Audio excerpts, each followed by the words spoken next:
আপনি কি আপনার ইনস্টাগ্রামের পাসওয়ার্ড খুঁজে পাচ্ছেন না? তো সেটা কিভাবে বের করবেন? তো সেই প্রসেসটাই আজকে এই ভিডিওতে দেখাবো। তো চলুন মোবাইল স্ক্রিনে দেখা যাক কিভাবে আপনারা ইনস্টাগ্রাম অ্যাকাউন্টের পাসওয়ার্ড চেঞ্জ করবেন। তো সর্বপ্রথম আপনার প্লে স্টোরে দেখে নেবেন যে আপনার ইনস্টাগ্রাম অ্যাকাউন্ট কোনো আপডেট এসেছে কিনা। নতুন আপডেট এসে থাকে তো সেই ধরনের আপডেট দিয়ে নেবেন। তো নেওয়ার পর জাস্ট আমার আপডেট দেওয়া আছে, তো জাস্ট আমি আমার যে ইনস্টাগ্রাম অ্যাকাউন্ট আছে তো জাস্ট এখানে চলে আসলাম। তো আসার পর এখানে দেখতে পাবেন আপনি আপনার লোগোটা দেখতে পাবেন, জাস্ট এখানে একটা ক্লিক করবেন। তো করার পর উপরের দিকে ডান দিকে দেখতে পাবেন 3 ডট অপশান, ঠিক আছে। তো জাস্ট এখানে একটা ক্লিক করবেন। তো করার পর এখানে আপনি দেখতে পাবেন account centre, professional security, personal details. তো জাস্ট এর উপর একটা ক্লিক করবেন। তো করার পর এরকম ইন্টারফেস চলে আসবে। আসার পর এখানে দেখতে পাবেন অ্যাকাউন্ট সেটিং। তো এখানে দেখতে পাবেন পাসওয়ার্ড অ্যান্ড সিকিউরিটি। তো জাস্ট আপনি এখানে একটা ক্লিক করবেন। তো করার পর এখানে দেখতে পাবেন পাসওয়ার্ড অ্যান্ড সিকিউরিটি। তো তার এদিকে দেখতে পাবেন চেঞ্জ পাসওয়ার্ড।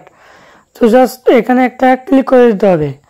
তো এখানে দেওয়ার পর আপনার যে ইনস্টাগ্রাম অ্যাকাউন্টের পাসওয়ার্ড আপনি বের করতে চান তো জাস্ট এখান থেকে আপনি সিলেক্ট করে নেবেন সেই ইনস্টাগ্রামটা। তো নেওয়ার পর আপনার যদি পাসওয়ার্ড জানা থাকে সেক্ষেত্রে আপনি এখানে দিবেন। তারপর নিউ পাসওয়ার্ড, আবার রিটাইপ পাসওয়ার্ড। তো আপনার পাসওয়ার্ড তো যেহেতু জানা নেই তো সেই ক্ষেত্রে আপনি কীভাবে এখানে আছে ফরগেট আর পাসওয়ার্ড। তো জাস্ট এখানে একটা ক্লিক করবেন।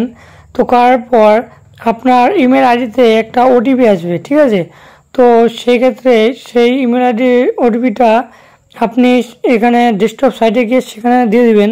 তো দেওয়ার পর নতুন একটা ক্রিয়েট পাসওয়ার্ড বলে একটা অপশন চলে আসবে। তো আসার পর সেখানে আপনি নিউ পাসওয়ার্ড ক্রিয়েট করবেন।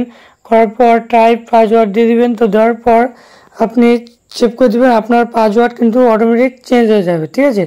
আজকের ভিডিওটা এই পর্যন্ত। চ্যানেল নতুন হয়ে থাকলেন প্রথমে একটা সাবস্ক্রাইব করবেন এডিটিভ ভিডিও পাওয়ার জন্য। আর যদি আপনি ফেসবুক পেজ থেকে দেখে থাকেন তাহলে অবশ্যই একটা ফলো করবেন এডিটিভ এবং টিউটোরিয়ালস পাওয়ার জন্য নতুন